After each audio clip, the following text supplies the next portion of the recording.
Graça e paz a todos, Emerson Eliel aqui. Este final de semana, fomos sexta, na verdade, para Londrina, né? Foi minha esposa, meu filho e eu, e ficamos ali na cidade de Londrina para participar da inauguração da sede do Instituto Medita Fé. Eu quero já agradecer os irmãos ali que me receberam super bem, né? A gente fica até, quando você é bem recebido pelos irmãos, tem um acolhimento da maneira que aconteceu, você fica até um pouco sem jeito e com medo de não ter sido recíproco, porque na verdade a gente fica muitas pessoas ali me conheciam, a gente quer dar atenção, o povo vem contar os seus relatos, as suas histórias, e você às vezes pensa que não está deixando de cumprimentar ou deixando de falar com alguém, mas foi tudo maravilhoso, irmãos. Eu peço perdão aqui se eu não dei atenção a alguém, eu deixei de conversar ou saudar ou cumprimentar alguém, porque estava tudo muito corrido, eu preocupado em trazer aqui as imagens para vocês também. E, assim, o Instituto é algo muito belo, irmãos, muito belo para aqueles... Hoje, eu posso falar para vocês, porque eu fui lá, conheci, recebi as histórias, os relatos, as pessoas que estão lá, são pessoas que estão realmente encontrando com Jesus Cristo, reencontrando, e valeu muito a pena, né, ter participado de uma data tão histórica que vai ficar para minha vida e para a vida de muitos que estavam ali, aqueles que ajudaram, né, sou assim, não sei expressar a gratidão, né, e por esses que estão trabalhando, que ajudaram ali de forma voluntária naquele lugar e ajudaram de forma para receber as pessoas, né, e acolher essas pessoas num lugar tão abençoado. Provavelmente, claro, que até o nosso presidente dali, né, do Instituto Medita Fé, o Juliano Francisco, nem ele imaginava que Deus ia abençoar com uma sede tão maravilhosa, tão bem estruturada para o povo, assim. É algo que vou mostrar para vocês aqui, irmãos. A gente vai comentar. Teve relatos de pessoas que vocês não fazem ideia. Muitas vezes as instituições criticam a gente, porque a gente traz aqui os relatos. Eles falam que é a gente que está difamando, mas na verdade são a liderança. Quantas vezes eu não falei? Tem irmãos que têm bons testemunhos de lugares que congrega, né? Que são pessoas que estão ali tentando ser melhor a cada dia, mas o sistema em si, muitas vezes, não deixa que esses prosperem no amor que eles demonstram. Muitas vezes o sistema é alimentado pelos maldosos, porque esses têm mais força, esses vêm mais atrás, querem cargo. Infelizmente, irmãos. E a gente já tentou falar aqui, mas o povo acha que a gente está tentando denegrir. Teve relatos, por exemplo, de uma irmã que viveu parte da vida dela se punindo, se culpando. A pessoa até pega doença, envelhece mais cedo, porque ela imaginava que por ela ter pecado, vamos falar assim, porque as pessoas falavam, fulano pecou, né? Acho que o inimigo ficava muito feliz com isso, porque critica alguém, pecou aquele ali, saiu da igreja, enquanto eles estão cheios de pecado. E fala que só comete faltas e erros, e olha o pecado do irmão e se medem, se autoavaliam como melhor do que ele, porque não cometeu o mesmo, talvez. E essa irmã acabou saindo da igreja, né, e depois teve a filha, né, e aconteceu que com o tempo a sua filha adoeceu e ela achava que aquela doença da filha era pelo tal pecado. E quantos pecados a pessoa não comete logo depois disso? Gálatas 5, 19 em diante, tem ali uma lista de pecados da carne do ser humano. Mas ela ficava se punindo porque, pecou. É diferente daquele de 1 Coríntios 5, aquele que estava em pecado e foi disciplinado por Paulo. Ele estava no pecado e não queria sair do pecado. Agora, pecou. Uma vez só, essa pessoa é punida pelo resto da vida. E ela conheceu o Instituto Medita Fé. E assim ela conheceu Jesus Cristo através desses irmãos, desse trabalho dos irmãos de meditação, de reflexão na palavra. Teve um caso também de outra pessoa, um irmão me contou que a mãe dele ficou 30 anos sem liberdade na CCB, excluída, né? Na verdade, é uma exclusão. Eles preferiam até que a pessoa não voltasse mais porque ela cortou o cabelo. Isso tudo, irmãos, acontece muitas vezes. Vocês acham que, mas isso não acontece mais, tem coisas recentes acontecendo ainda. E ela ficou 30 anos, e quando fez os 30 anos, o ancião ligou para ela pelo telefone, falou, agora a irmã pode voltar aí, restabelecer a comunhão pelo telefone, irmão. Teve casos aí que vocês nem fazem ideia. O irmão acabou deixando a barba um tempo, sendo de banco, e vocês falam, ah não, o negócio de barba é só pra quem toca, pra quem é do mistério. Ele sendo de banco passou a ser perseguido, porque ele deixava a barba crescer. E a barba é a mesma barba que eu vi ele lá, não tem problema nenhum, uma barba bem feita, uma barba não grande.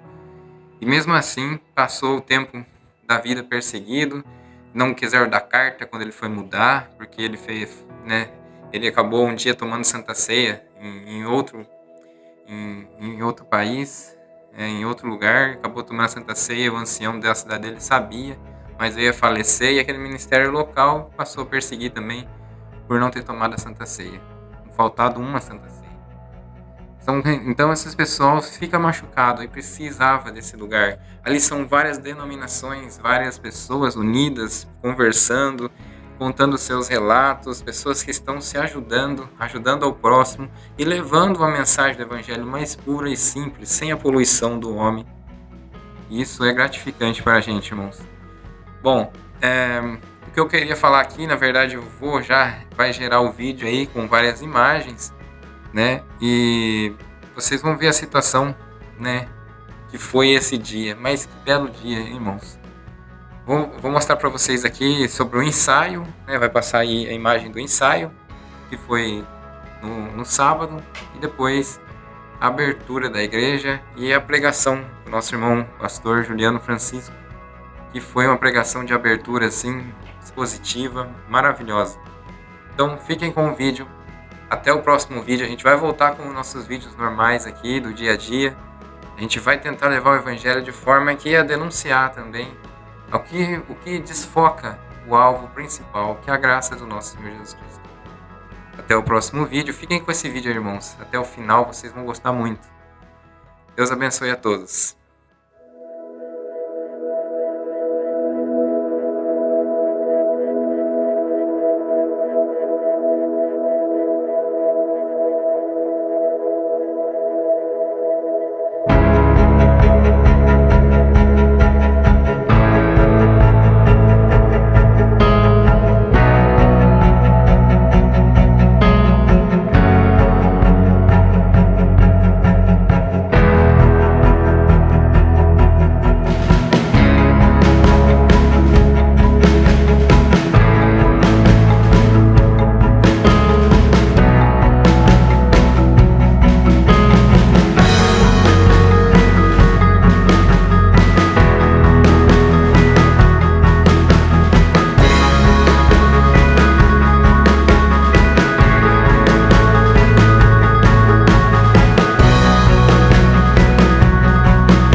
A cidade do nosso Deus é santo monte, alegria de toda a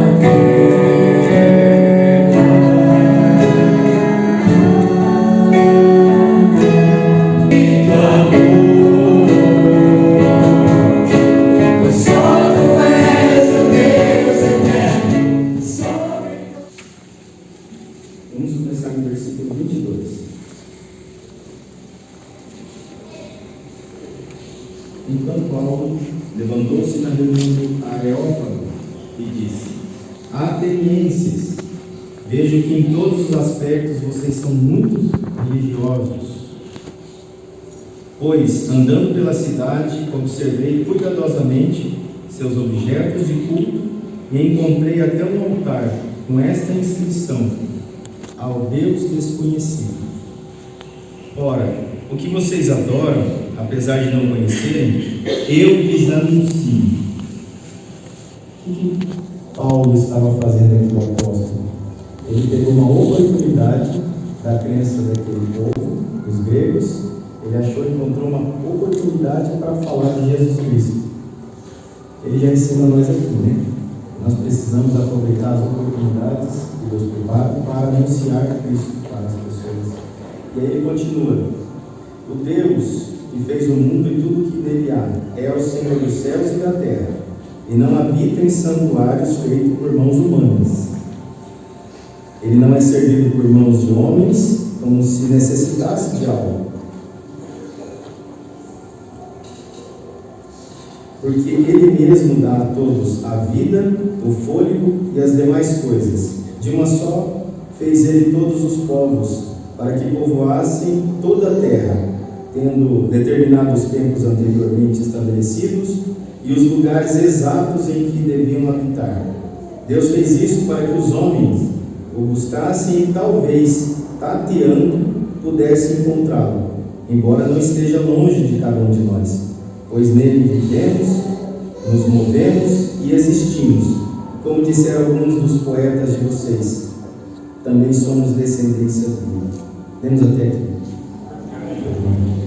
Senhor Deus, mais uma vez, estamos diante da Tua presença, Senhor, acabamos de fazer essa leitura e queremos agora, Senhor, pedir, através do Teu Filho, através do Espírito Santo, um esclarecimento, Senhor. Traga luz para esta palavra, para esta mensagem, iluminando a nossa mente, iluminando a mente dos ouvintes, e para que essa semente caia em terra fértil, Senhor, e produza bastante frutos. Assim oramos, em nome de Jesus Cristo. Amém. Essa palavra é uma palavra que nos ensina aquilo que nós precisamos fazer. Não precisa nenhum dom para fazer aquilo que o Senhor disse. É uma ordem, não é um dom. Ide, indo, pregar o Evangelho. Então não precisa de dom. Precisa conhecer Cristo. Mas quem é Cristo? É um Jesus que nasceu lá em Nazaré, na região de Nazaré, viveu, nasceu em Judá. E esse Jesus de Nazaré foi apresentado pelo apóstolo Paulo aos gentios. Quem são os gentios? Todos que não eram o povo de Deus, da herança de Abraão, da geração Abraão, Isaac e Jacó, povo de Israel, conhecido também como hebreus. E aí, quando a gente lê isso daqui, essa passagem, uma pergunta vem à nossa mente: podemos fazer uma casa para Deus? É impossível. Talvez, alguns de nós já fizemos um Deus para nós. Já criamos um Deus que cabe na nossa vida. É um Deus que não nos atrapalha e quando a gente precisa, a gente recorre a esse Deus dentro de nós. Nós criamos. Nós temos um coração muito fácil, muito inclinado a ser um coração que adora qualquer outra coisa menos a Deus. Mas Deus, através do Espírito Santo, Ele é muito ciumento, no sentido de que Ele quer nos fazer templo e morada. Então, quando a gente faz essa pergunta, podemos fazer uma casa para Deus? Então, por que nós construímos uma sala, um salão desse? para estarmos juntos em comunidade, aprendermos juntos, olharmos um para o outro, ver que a família de Cristo é grande, que ela é interdenominacional, tem pessoas de várias denominações aqui. Isso é família cristã. Todos estão ligados num só corpo, um só Senhor, uma só fé, um só batismo, o batismo do Espírito Santo. Se você ainda tem dúvidas quanto a isso, talvez no decorrer desta mensagem, o Senhor possa esclarecer para cada um de vocês, para cada um de nós, a importância de entendermos o que é um templo, o que é um santuário de Deus. Como que aqueles homens atenienses de Atenas, os filósofos, homens eram os mais entendidos e intelectuais naquele tempo, como é que eles podiam fazer um altar para colocar Deus? Eles tinham colocado vários deuses e faziam várias miniaturas de deuses. Então eles faziam um Deus que era conforme a semelhança deles. Mas o Deus Criador, Ele nos fez a imagem e semelhança dele, e não nós a dele invertida. Mas nós fazemos isso pela fraqueza que nós temos no nosso coração. Então quando a gente para ver o que Paulo está aproveitando para falar, é o seguinte: vamos pensar, vamos refletir juntos. Como que um Deus que criou os céus e a terra, criou o sol e a lua, as estrelas, criou a galáxia e milhares de galáxias, criou no planeta Terra, separando a planície seca da área molhada, da água, ele fez um jardim e fez um lugar chamado Éden e um lugar chamado jardim, e fez ali o homem, a sua imagem e semelhança. Pegou do barro, pegou da tabela periódica, as químicas, e fez um homem, e soprou, colocou nele o espírito dele. Todas as demais coisas Deus fez através da palavra: haja, haja, haja. Quando chegou no Filho, Ele fez com as próprias mãos e disse: façamos o homem. Então tinha mais alguém com Ele. Nós podemos crer que o Filho estava com Ele nesse momento, o Cristo estava com Ele, ainda não Jesus, mas era o Cristo, o Filho de Deus, Cristo ungido. Quando Ele estava ali criando todas as coisas, nós podemos ir diretamente em Jó, por exemplo. Quando Jó passa por aquela situação, ele começa a conversar duramente com Deus. E ele questiona algumas coisas naquele sofrimento, naquela situação. E Deus fala o que para ele? Jó, aonde você estava quando eu fiz o céu e a terra? Mais ou menos assim, né? Parafraseando. Mostrando para Jó a insignificância dele. No sentido assim: quem é você para dizer para mim o que é para eu fazer? E nós, às vezes, fazemos isso também. Às vezes a gente quer dar a orientação para Deus. Às vezes a gente quer dar até conselho para Deus. Nós somos assim. Nós somos humanos e Ele nos conhece assim também. Ele sabe que nós somos assim. Por isso Ele continua com a misericórdia dEle, nos ensinando, nos ajudando, nos auxiliando, mandando pessoas, enviando a sua palavra, a palavra das Escrituras Sagradas, enviou o seu Filho para nos despertar, para que a gente possa entender e compreender qual é o seu querer. Quando está lá diante dos atenienses, no lugar que é como se fosse o STF aqui no Brasil, era esse lugar chamado Areópago, e ali não havia as discussões filosóficas. Os grandes filósofos da época discutindo sobre o significado da vida, a continuidade da vida. E aí Paulo chega ali, e aí é apresentado para eles, e ele fala: atenienses, a exclamação, atenienses, vejo que em todos os aspectos vocês são muito religiosos. Ele já começou agradando o coração deles, né? Eu vejo que vocês são religiosos. É como se eu dissesse aqui para vocês: eu vejo que vocês são cristãos. Então já desarma, né? Ele fez isso, ele desarmou. Vocês são religiosos, vocês sabem o que vocês estão querendo fazer. E aí, em seguida, ele diz: pois, andando pela cidade, observei cuidadosamente seus objetos de culto e encontrei até um altar com a inscrição: ao Deus desconhecido. E aí, assim, o que ele disse? Eu quero falar para vocês sobre esse Deus desconhecido. Não quero falar sobre os outros. Os outros vocês conhecem. Eu quero falar sobre esse desconhecido. Então, quando ele chama a atenção, é possível um homem fazer um lugar para Deus morar? É impossível. Porque Deus, na sua misericórdia, na sua vontade própria, Ele fez nós, barros, e do barro um vaso. E Ele escolheu habitar no nosso coração, no seu coração, no meu coração. Não é um privilégio isso? Ele não escolheu outra pessoa, outro jeito, outra gente, outra coisa, outra galáxia, outro estilo de criação. Ele escolheu nós para fazer o seu templo e morada do Espírito Santo. Vocês teriam coragem de entregar algo que vocês têm mais valioso para uma pessoa que vocês não conhecem? Não, né? A chave de um cofre, por exemplo, a senha do banco. Então Deus, quando Ele colocou o Espírito Santo em nós, Ele conhecia nós. Ele conhecia inclusive as nossas fraquezas. Ele conhecia os nossos pecados. Porque Deus, Ele é onipresente, onipotente, onisciente. Aqui Ele fala, ó, se vocês como tateando, esticando o braço, vocês talvez podem até alcançar, e vão alcançar. Então Deus, Ele é onipresente. Como que poderia ser preso dentro de um lugar, de um prédio? Como que Ele pode ser preso dentro de um quadrado, de um caixote? É impossível. Mas Ele escolheu habitar entre nós. Ele escolheu você, escolheu nós, para habitar dentro de nós e nós anunciarmos Ele, falarmos desse amor, falarmos desse acolhimento, falarmos o quanto Ele é bom na nossa vida. Mas nós fazemos isso? A gente, às vezes, pede mais do que agradece, às vezes a gente exige mais ou reclama mais do que realmente a gente poderia olhar pela grandeza da criação de Deus de forma geral, e a gente às vezes olha tanto para as coisas pequenas. Só uma pessoa no leito de enfermidade, muitos aqui já passaram por isso, ou viu alguém muito próximo passando, sabe o que significa um momento de leito. A vaidade vai embora, o orgulho vai embora, a raiva vai embora, a inveja vai embora. Na verdade, acaba tudo isso. E o que fica?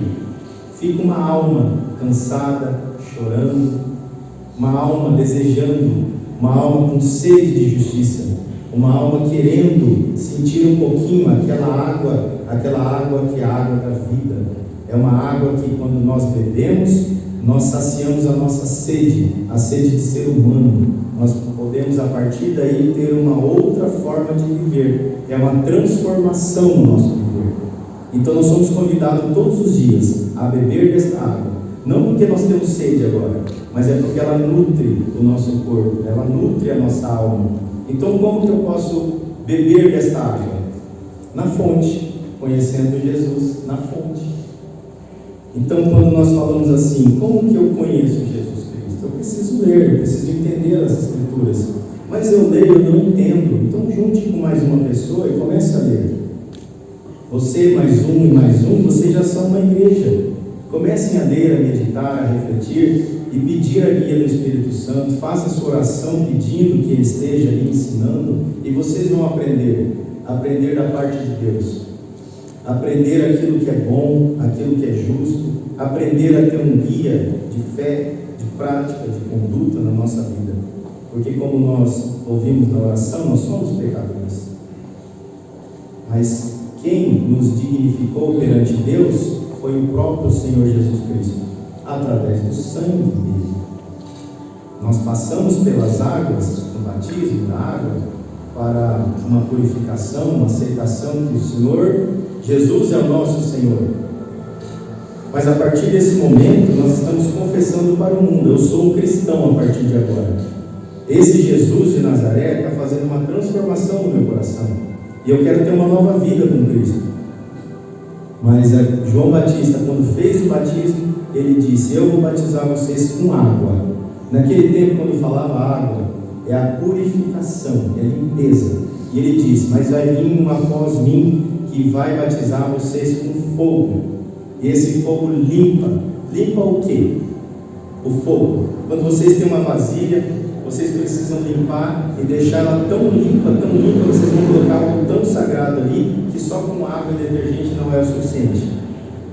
A gente até põe um álcool, né? Às vezes até acende um fogo ali para dar aquele fogo. Então é isso que o Espírito faz. É esse fogo que limpa o vaso. E ao mesmo instante, não tem fração de segundos, nesse mesmo instante, ele sela a alma. ele sela a alma com o Espírito Santo. E ao selar a alma, a partir daquele momento, o inimigo da nossa alma passa a enxergar o selo na nossa alma. Quando ele olha para nós, ele enxerga esse selo. Só o inimigo? Não. Deus também enxerga. Quando Deus olha para nós, o ser humano, que é imperfeito, cheio de pecado, cheio de ofensas, ele vê um selo na alma. É como se fosse quando o pessoal da pecuária, por exemplo, quando eles fazem uma marca no animal, tem uma marca, aquele lá pertence ao rebanho, e nós fazemos parte do rebanho de Jesus Cristo. As ovelhas são de Deus, as ovelhas são de Jesus Cristo. Nós temos uma marca na nossa alma. Então o inimigo vê e não consegue tomar posse. Ele fica ao derredor, mas ele não consegue possuir aquela alma. O Senhor Deus olha e ele concede as petições daquela alma que pede, que clama a Deus. Então nesta manhã, quando nós nos juntamos, é para entendermos que nós somos o vaso, nós somos o templo e a morada do Espírito Santo. Porque nós conseguimos por mérito nosso? De jeito nenhum. Foi porque Deus quis colocar o Espírito Santo em você. Foi porque Deus, pelo privilégio, pela misericórdia, pelo amor, Ele escolheu você para colocar o Espírito dele para habitar em você e para ter uma conexão direta com Ele, uma conexão e uma intimidade. Então o que Deus quer de nós afinal?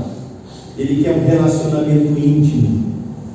Sabe quando vocês leem a Bíblia, ou já ouviram a Bíblia, e fala que Adão conheceu Eva, seu marido, e aí tiveram filhos?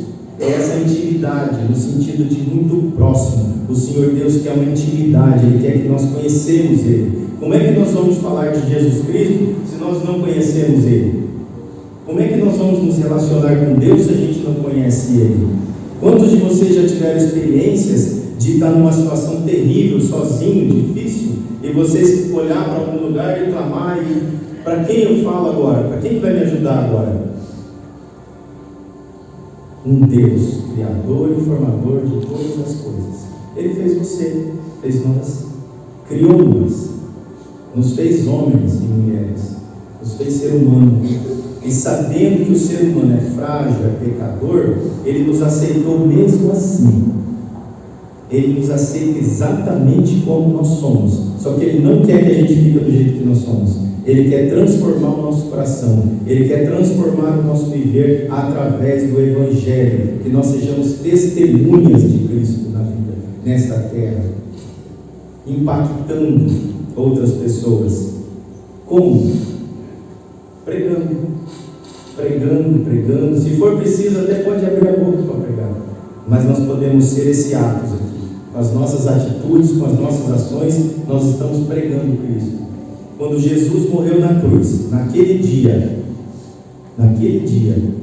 Ele levou para si toda a nossa enfermidade, todo o nosso pecado, todo o pecado da humanidade.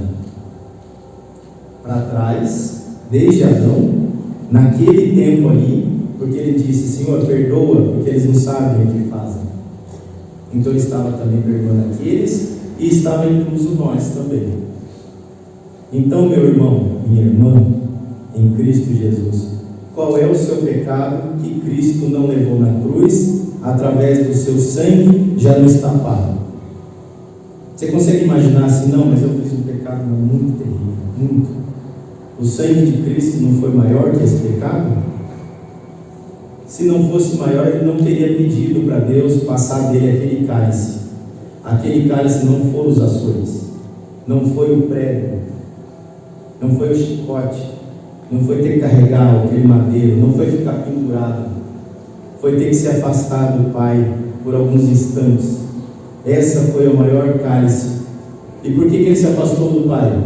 Porque Ele bebeu todo o pecado da humanidade de uma só vez, em um só momento, em um só instante. Naquele momento, o Senhor Deus, o Pai, Criador e Formador de todas as coisas, Ele estava consentindo, mas Ele não podia estar no Senhor Jesus naquele momento. E Ele veio e morreu. Morreu por você, meu irmão, por nós, por todos nós.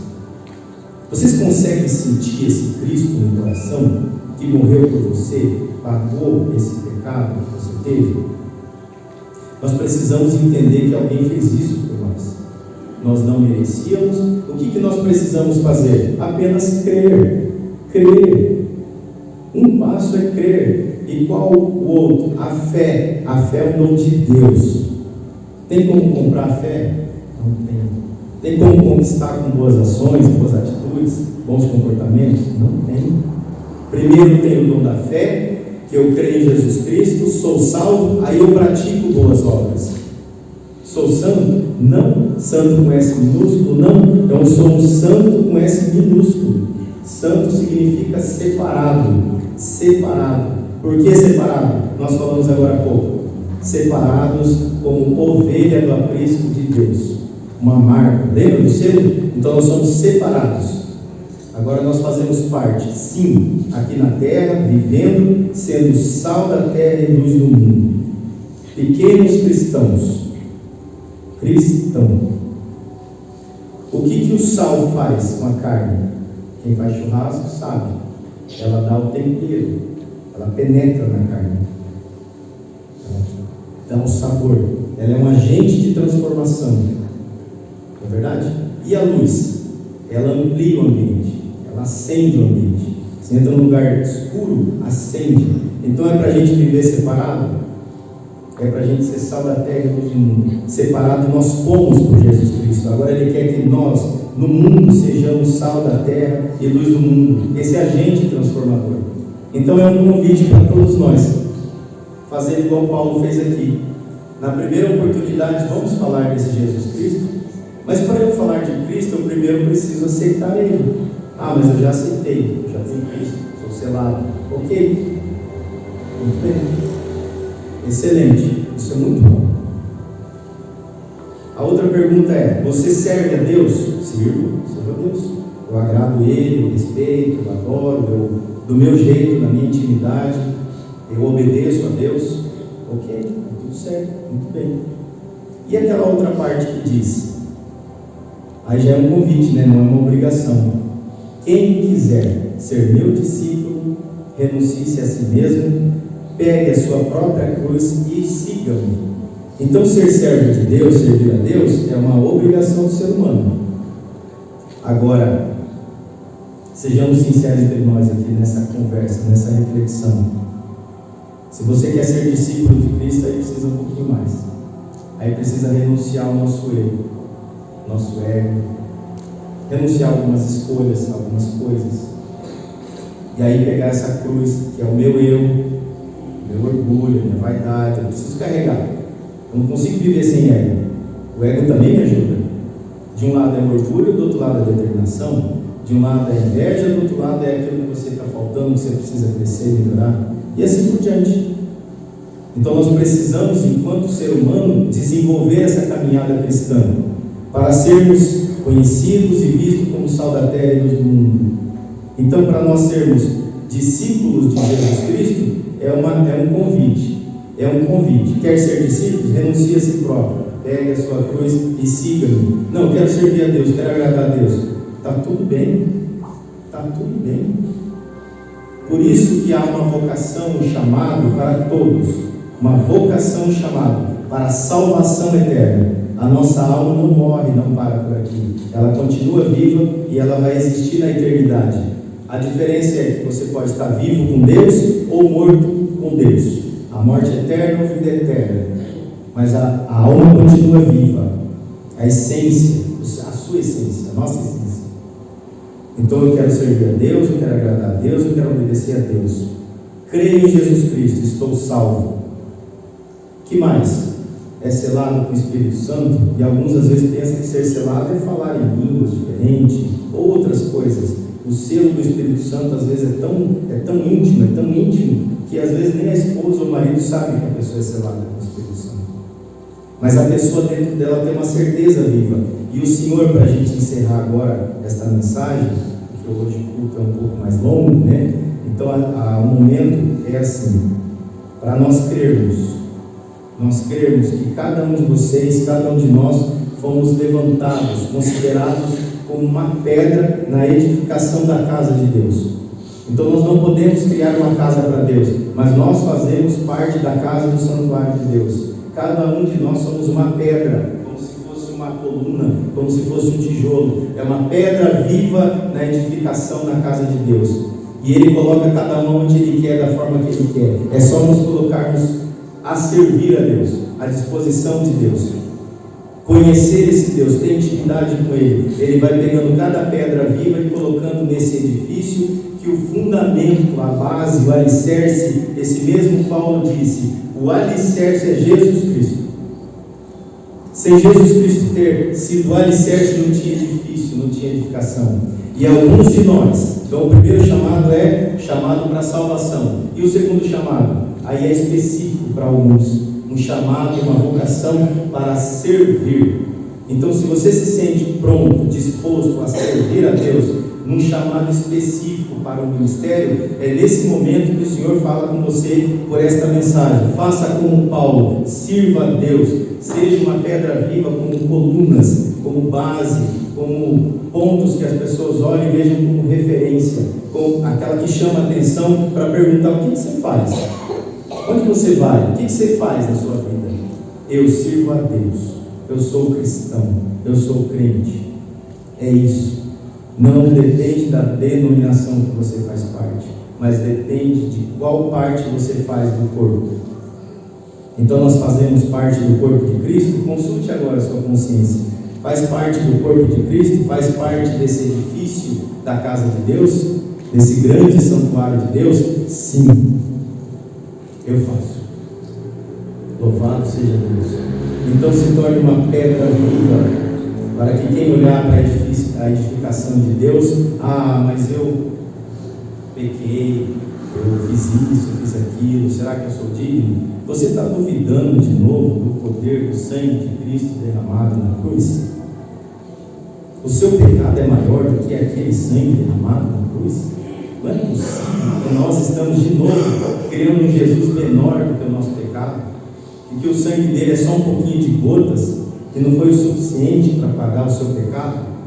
Mas eu fui batizado e o batismo foi perdoado meus pecados. O batismo não é perdão para os pecados. O batismo é para a confissão que você é filho de Deus por Jesus Cristo. Perdão dos seus pecados é na cruz. É na cruz. É lá que foi perdoado o nosso pecado. É lá que foi derramado o sangue. É lá que as Marias estavam ajoelhadas, olhando para o filho, olhando aquela que tinha sido expulso 7 demônios dela, e João, o apóstolo, olhando para ele. Cadê aquela multidão de 5.000 pessoas que tinham comido pão e peixe?